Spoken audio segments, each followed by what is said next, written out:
I never thought a casual Friday night at that dingy little dive bar would turn into one of those moments you replay in your head for years. You know, the kind where everything feels like it's about to change, but you don't quite know how yet. It all started when Jake, my coworker from the graphic design department, the guy who's been teasing me about my dad jokes for the past 6 months, asked me if I'd ever thought about him in a way that wasn't just friendly. I was sitting there, nursing a mediocre beer that tasted like it had been watered down twice, trying to focus on the game playing on the TV above the bar. Jake slid into the booth across from me with that trademark smirk, the one that says he's got a secret or maybe just wants to mess with you. We worked together Monday through Friday, trading light sarcasm and the occasional meme, but outside the office, our conversations were usually surface-level stuff. I never imagined we'd be here, in this dim corner, having a conversation like this. It's weird because Jake's never been the type to get all serious or personal. He's the kind of guy who's always cracking jokes, keeping things light, making it easy for people to like him. Maybe that's why I never saw him as anything more than a friend. I'd catch myself glancing his way sometimes, sure, especially when he got animated talking about some project or a show we both liked. But I honestly chalked it up to admiration, nothing deeper.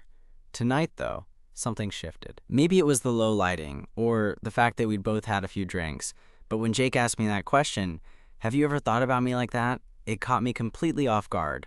I felt my heart skip, not because I was embarrassed, but because it was suddenly real, tangible. The idea that Jake might see me that way was something I didn't even let myself consider before. I remember fumbling for a response, trying to play it cool, but inside, my mind was racing. Was this a joke? Was he testing me?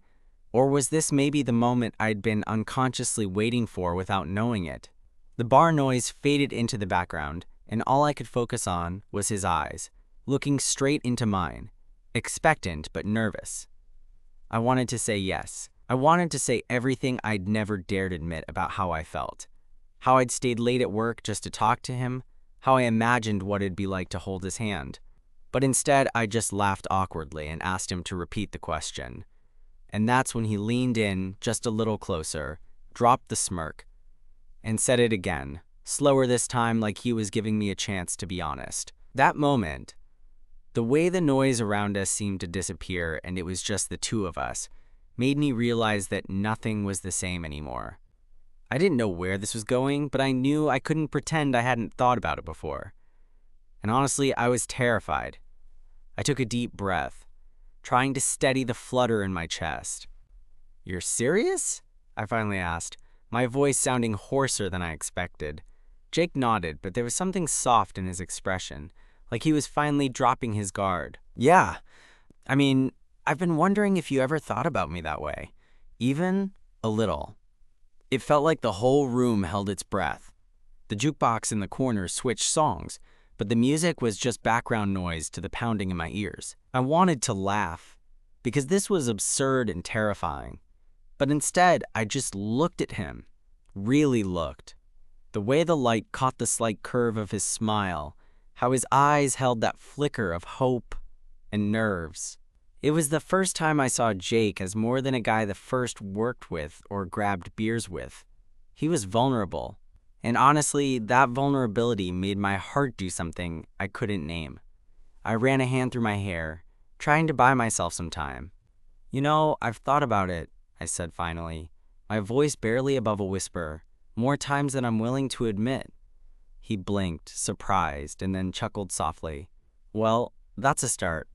We sat in that booth, the kind of silence that wasn't awkward but full of something unspoken, until I found the courage to ask, "Why now? Why ask me this?" Jake shrugged, but his eyes didn't lose that earnestness. "Honestly, because I'm tired of pretending. I'm tired of hiding what I feel. And I figured, what's the point if not now?" He was right. There was no point in hiding anymore. We were both in our late 20s, stuck in this weird limbo of friendship that was obviously something more complicated. I wanted to reach out, to touch his hand, but I hesitated, unsure if I was crossing a line. He must have sensed it because he reached across the table, his hand warm and steady as he covered mine. That small touch sent a jolt straight through me. "Hey," he said softly, "it's okay, no pressure. The rest of the night passed in a blur of half-laughed confessions and tentative plans to figure this out. We talked about how stupid we'd been to be so scared of ruining our friendship, how neither of us wanted to lose what we already had. But maybe, just maybe, we could have something better. Before we left the bar, I realized I was looking at Jake differently. Not just as the guy who teased me at work, but as someone I wanted to know more deeply. Someone who made me feel something I'd been trying to ignore for too long. Walking out into the cool night air, Jake slipped his arm around my shoulder, and it felt like the beginning of something new. I don't know where this is going yet, but that night changed everything. And honestly, I'm kind of excited to find out. The next morning, I woke up with a strange mix of excitement and nerves tangled in my chest. I kept replaying how Jake's hand had felt in mine, warm and steady, like it belonged there. But then, with that came the usual flood of questions and doubts. What now? Do we pretend like nothing happened when we see each other at work? Should I even bring it up or just wait for him to? My phone buzzed before I could even think of a way to start the conversation myself. It was a message from Jake. Coffee? I owe you one, after all those awkward silences last night. I smiled to myself, the familiar easy tone of his text somehow less casual now, like there was an unspoken layer underneath. I met him at the little cafe near our office, the one with the terrible lighting but amazing pastries. He was already there, looking like he hadn't slept much but still managing that effortless grin. I slid into the seat across from him, and for a moment we just stared like we were both waiting for the other person to say something. So, Jake started, stirring his coffee lazily, about last night. I mean, it's not like I want to rush into anything crazy or whatever, but I don't want us to pretend it didn't happen either. I nodded. Yeah, I get that. I mean, I've been thinking about it all morning. I don't want to mess up what we have, but I also don't want to lie to myself. He laughed, the sound lighter than the tension that had been hanging between us. Sounds like we're both scared, terrified, I admitted, and it felt good to say it out loud. But maybe that's not such a bad thing, he said. Sometimes the things that scare us are worth taking a shot at. He reached across the table again, this time his fingers brushing mine like a question. I didn't pull away. Instead, I squeezed his hand lightly, feeling that spark again. We spent the rest of the morning talking about everything and nothing. Our favorite movies, the weird quirks of our coworkers, what we wanted out of life. And through it all, the unspoken promise of something new hovered between us. Over the next week, things at work shifted. There were subtle glances, shared smiles that lasted a little longer, and the occasional accidental brush of hands that left me buzzing for hours. The easy joking was still there, but underneath it was something warmer, more charged. One evening, Jake invited me over to his apartment under the pretext of helping him pick colors for a project. We sat close on his couch, the glow of the laptop casting soft light on his face. As I watched him concentrate, the way his brow furrowed when he was focused, I realized I wanted to know everything about him. Without thinking, I reached out and tucked a strand of hair behind his ear. He looked up, surprised, and then smiled that slow, genuine smile that made my heart skip. You're really not as clueless as you pretend to be, he teased. I'm trying, I said, my voice low. He leaned in then, just a little, and I held my breath. The moment stretched, electric and fragile. And then, finally, our lips met softly, like we were testing the waters. It was everything, and nothing like I'd imagined. Warm, uncertain, but so right. When we pulled apart, Jake rested his forehead against mine and whispered, I've wanted to do that for a long time. Me too, I admitted. That night felt like the start of something neither of us had dared to admit before. Not just a fling or a secret crush, but the beginning of something real. And for the first time in a long time, I wasn't scared. I was ready to see where this could go, one step at a time. The next few days after that kiss felt like walking a tightrope, exciting, nerve-wracking, and kind of terrifying all at once. I kept replaying it in my head every time my phone buzzed or I saw Jake at work. Would we act normal? Would things get weird? Was this going to blow up in my face? But when Monday rolled around, nothing exploded. Instead, it felt like a secret we shared, something fragile and thrilling that we were both quietly protecting. We fell into a strange rhythm. At work, we kept the usual jokes and friendly banter going, but there was a new softness when our eyes met across the room, a quiet acknowledgement in quick glances and subtle smiles. Nobody else seemed to notice, or if they did, they didn't say anything. Maybe they just figured it was two coworkers who had a good vibe. Honestly, that made it easier. One afternoon, we found ourselves alone in the conference room, waiting for a call with a client that got delayed. The silence stretched longer than I was comfortable with, but I didn't want to be the first to break it. Then Jake, ever the instigator, glanced at me and said, "So, how are we supposed to do this acting normal thing?" "Because I'm terrible at it." I laughed, relieved. "Yeah, me too. I keep wanting to ask if you want to grab dinner or just text you nonstop." He shrugged, a goofy grin spreading across his face. I might be down for both. That was the moment I realized I didn't want to keep pretending. I wanted more than stolen moments and whispered conversations. I wanted to see where this could go, even if it scared the hell out of me. That night, after work, Jake suggested we go for a walk. It was chilly but clear, the city lights glowing softly in the distance.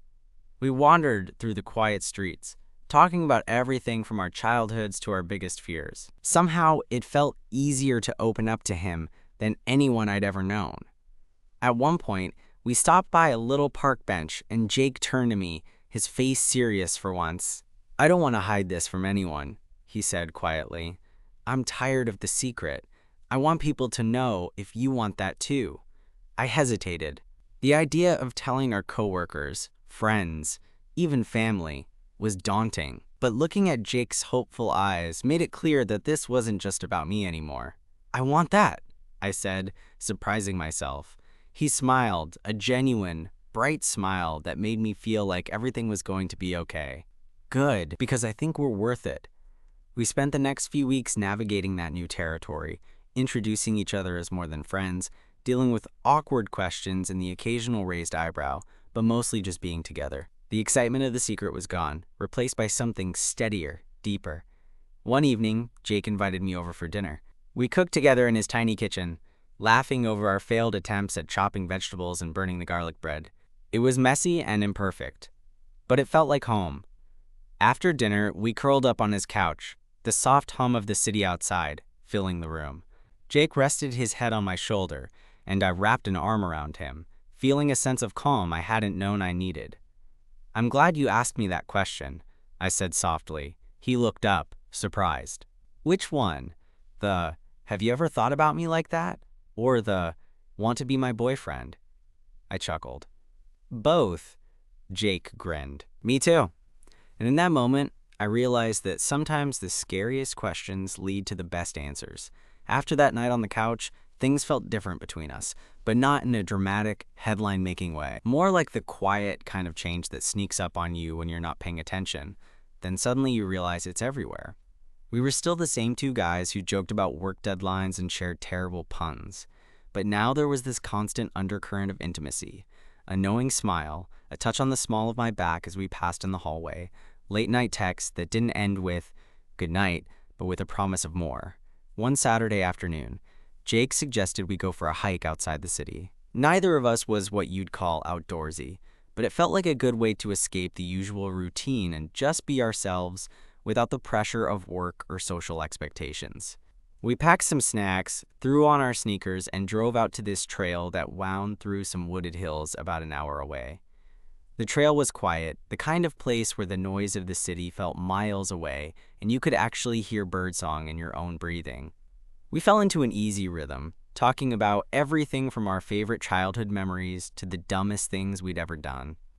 There was something about being surrounded by nature that made it easier to open up, like the world wasn't crowded with eyes or judgments.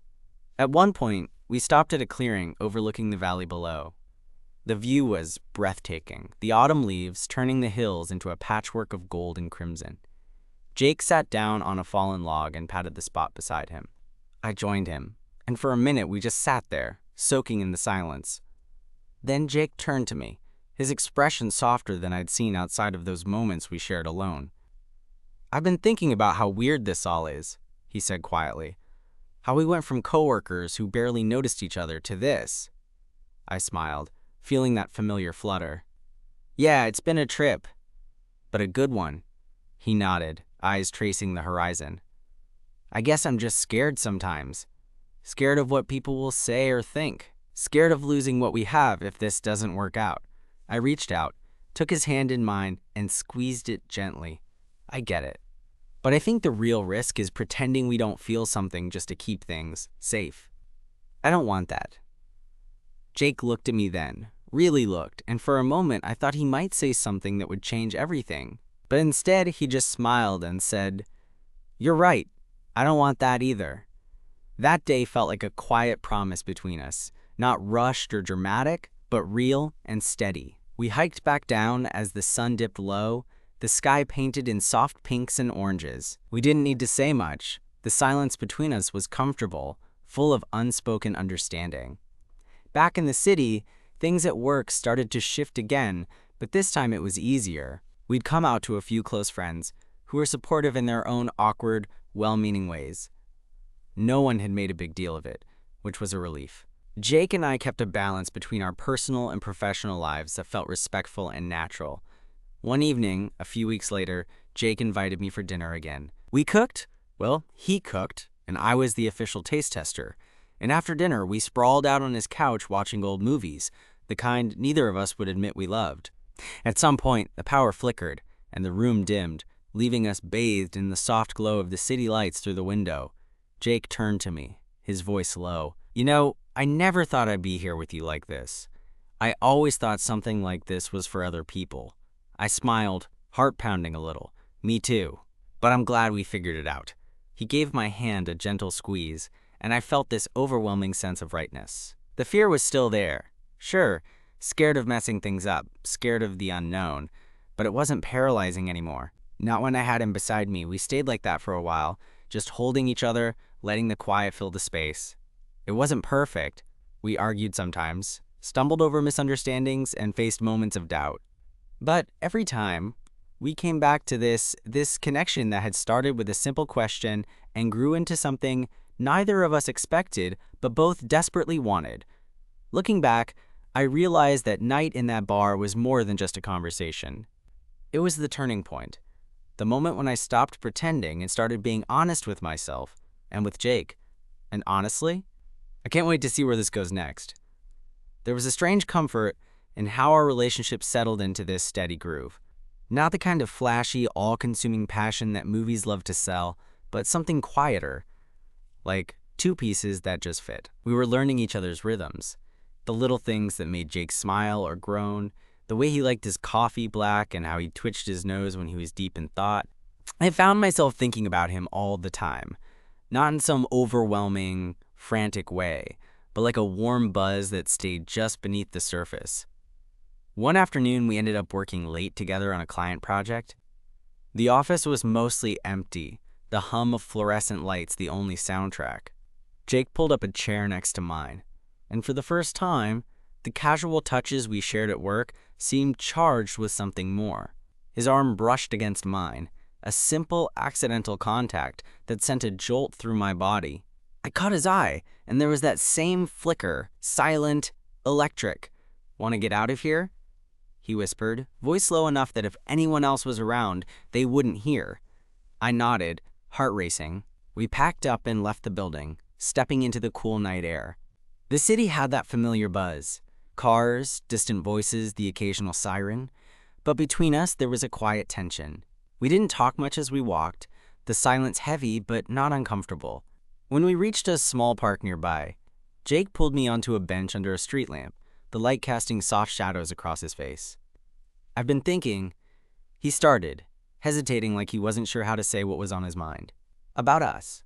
About how fast this all moved, and whether we're ready for what comes next." I swallowed hard, feeling the weight of his words. I don't know if I ever thought about it that way before. But now, I don't want to rush anything. I just want to see how it feels to be with you. He smiled, that slow, genuine smile that always made my defenses crumble. "Good, because I don't have all the answers either, but I want to figure it out with you. For a moment, we just sat there, hands intertwined, sharing quiet breaths. Then Jake leaned in, the space between us disappearing, and I kissed him, softly, tentatively, like a promise. After that night, things got even more real. We started introducing each other to friends, sneaking weekend trips, and carving out moments where it was just the two of us. It wasn't always easy. We had disagreements about little things that felt bigger in the heat of the moment, but we learned to talk through them, to listen, instead of shutting down. One Sunday morning, I woke up to find Jake making pancakes in his tiny kitchen, the smell of maple syrup filling the air. He looked over his shoulder grinning. "Morning. Thought you could use some carbs after last night's late-night pizza." I laughed, stretching out on his couch. "You're officially my favorite roommate." We spent the day lazily watching movies, our legs tangled on the couch, the world outside fading away. When the credits rolled, Jake looked at me, eyes soft. "I feel like I can be myself around you, you know? Like I don't have to pretend or hide." I felt that too. Me too. It's scary sometimes, but it's also freeing.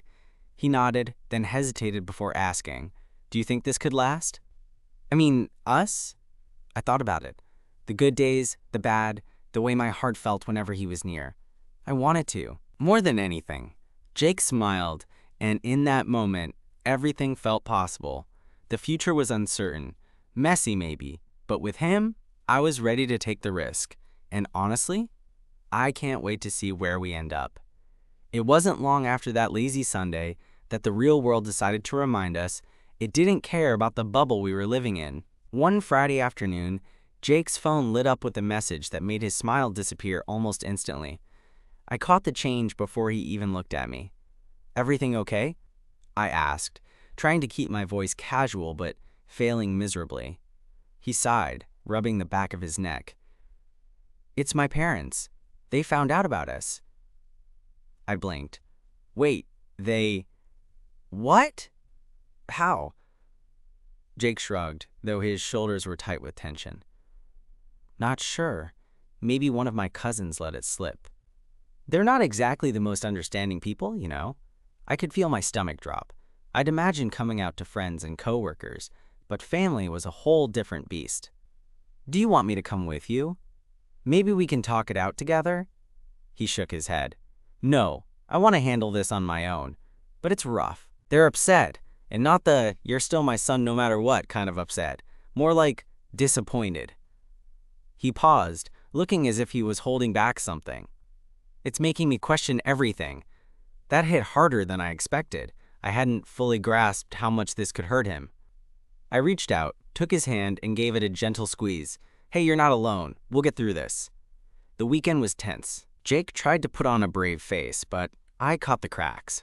His restless sleep, the way he'd stare at his phone like waiting for a message that might never come. I wanted to fix it, protect him from the hurt, but this was his fight too, and I had to respect that. Monday morning, we showed up at work like nothing had changed. Well, almost. The weight between us was heavier, the air thick with unspoken worries. During lunch, Jake finally opened up a little more. "My mom called last night," he said quietly. "She said things I never thought I'd hear from her, told me I was making a mistake, how this isn't the life she imagined for me." I swallowed hard, the words stinging. "And what did you say?" Jake looked at me, eyes fierce now. I told her I'm not going to apologize for who I love, that I'm done hiding. It was the Jake I fell for, brave, stubborn, and true to himself. I reached over, grabbed his hand again. That's the guy I'm proud to be with. The days that followed were a roller coaster. There were cold shoulders from some family members, awkward conversations, but also moments of unexpected support from others. Jake's resilience amazed me.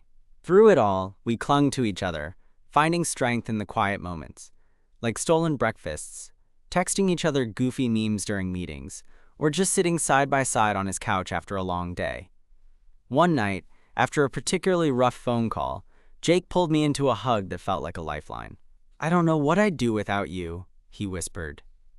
"You don't have to find out," I whispered back. "I'm here, always." That was when I realized that love isn't just the good days or the easy days. It's the messy, imperfect ones too. And if we could survive this, maybe there was nothing we couldn't face together. Not long after that, Jake surprised me with tickets to a concert we'd both been dying to see. It was a small thing, but it meant everything. The kind of reminder that life goes on, that joy can still be found even in the hardest times. We danced and sang like fools, surrounded by strangers, but feeling like we were in our own world. And as the music pulsed through me, I looked at Jake, his smile radiant, his hand warm in mine, and I knew, without a doubt, that this was where I was meant to be. No matter what comes next, we'll face it side by side. Because sometimes, the scariest questions lead to the most beautiful answers. After the concert, we walked home hand in hand beneath a sky scattered with stars, the city quieter than usual. The music still echoed in my chest, but it was the calm between us that settled something deep inside me. Jake's smile was softer now, the kind that reaches your eyes and holds there. I realized then how far we'd come, not just from that first question in the bar, but from the nights of doubt and the days we'd leaned on each other when the world felt heavy. A few weeks later, we sat on Jake's balcony, coffee in hand as the morning sun stretched across the buildings. I thought about how strange it was that something that started with a simple, awkward question had grown into this steady certainty. There had been fear, yes, that persistent undercurrent, but also hope, and more than anything, honesty. With Jake, I didn't have to hide pieces of myself. And that, I decided, was the kind of love that mattered. He caught me staring at him and grinned. "You're being awfully quiet." "I was just thinking about us," I said. "How lucky I am that you asked that question." Jake's eyes crinkled at the corners and he reached for my hand again. "Me too. It was scary, but it's the best thing that ever happened." We sat there for a while, fingers intertwined, the city waking up beneath us. It wasn't about grand gestures or perfect moments. It was about the little things, the late-night texts, the shared jokes, the comfort of knowing someone truly sees you. Looking back, I'm grateful that night in the bar wasn't lost in nerves or hesitation, because sometimes all it takes is one question, one brave step to start something real, something worth holding on to. And with Jake, I finally feel like I'm home.